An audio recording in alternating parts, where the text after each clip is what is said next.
Welcome back to The Full View. Now, there's been a sharp rise in Covid-19 cases in South Africa in recent days, but the health minister is saying today that this fourth wave that we're now officially in, is being fueled by the Omicron variant, and it does seem to be resulting in mostly mild cases amongst those who are vaccinated.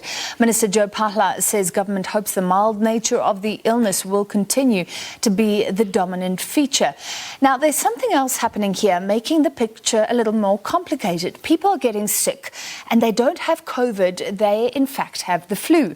Experts say there's an unprecedented amount of cases being reported for this time of the year. Let's get the latest. We're joined by Medical Epidemiologist at the Center for Respiratory Diseases and Meningitis at the NICD. That's Dr. Sibongile Walaza. Doctor, thank you for being with us. This is a highly unusual November in terms of not only COVID but the flu. What do you see? Good afternoon. Yes, you're correct. It is unprecedented because, as you know, that we normally have our influenza season in the winter months. However, since the beginning of November, we've been seeing an increase in influenza cases. And why is that? There's one theory that we were all being careful in July when we should have been getting the flu. Is that what's playing out? So I think it's a combination of things, but one of the main important ones is that, people have been exercising, using precautions to prevent against COVID, but there might be some relaxation in that people maybe because they're vaccinated or, so they're using less of those.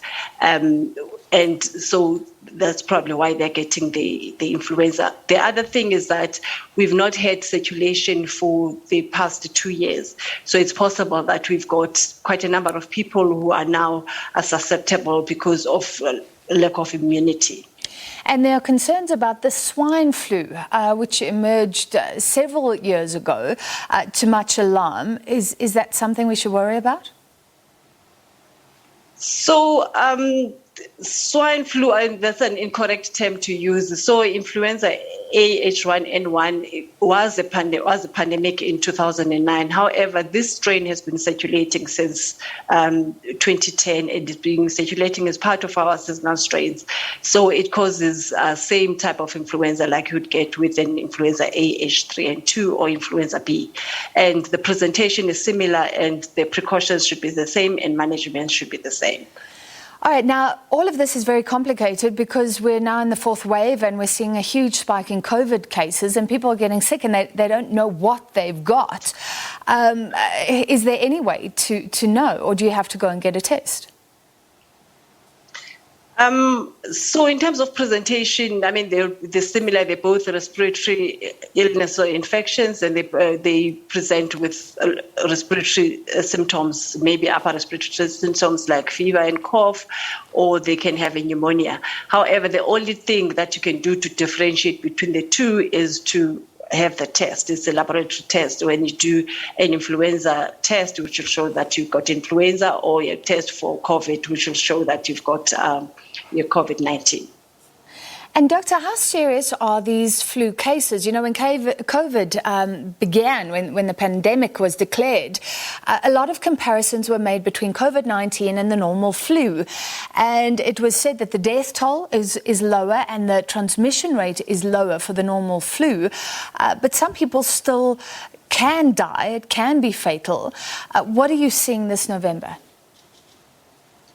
So it also depends on the individual. So the severity will depend on the individual, which is the person who gets infected. So we do get a group of people who are at risk of having severe disease, both for COVID and influenza. For example, people who've got chronic illnesses like diabetes or are immunocompromised, undergoing treatment for cancer or having HIV, and also the very young and the very old.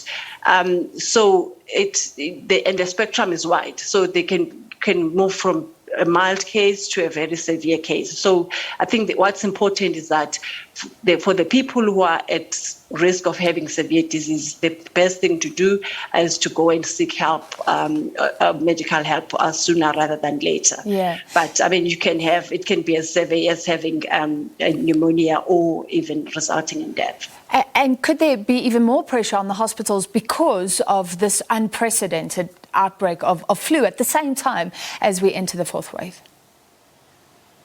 Yes, that is possible, and that's the ideal situation is that then people should go and get vaccinated, both for COVID and then also for influenza, and again just to prevent the scenario that you're talking about, that you don't want to be presenting in hospital for influenza and compete for resources with someone who's got the COVID-19. Yeah.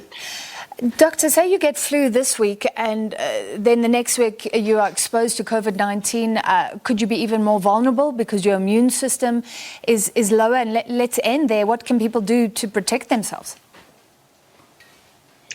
So I guess, it is possible because, as you say, that in terms of how your body is going to respond, and it's better to, for people to keep themselves healthy and stay healthy. So, and again, if people then do seek help earlier rather than later, that's the ideal. And again, just to emphasize, the precautions that are there for COVID-19, that those work very well, that people they put on the masks. If they're not feeling well, they don't go to work or to spaces where they're going to engage with others, and just frequent hand washing. And of course, as you've been saying, that in terms of having the vaccine, that's one way of protecting yourself. But really important just to refrain from crowded spaces and maintain social distancing. So all the things that work for COVID-19 to prevent the spread work for the flu as well. That's what you're saying. What about the advice to take more zinc to up the vitamin C? Just look at your vitamins if you can. I guess it can't hurt, but the things that are proven known to work are just prevention rather than using the preventative measures that are there. Well, it's important for people to stay healthy, stay hydrated when you're sick. I think it also helps you with getting better. But in terms of how well the zinc helps, I'm not able to say. I don't know. All right. Well, thank you. Thank you for that update on not only COVID-19, but the thing that's complicating it, this outbreak, unprecedented of flu this November, December. Thank you very much, Medical Epidemiologist from the NICD, Dr. Sibongile Walaza.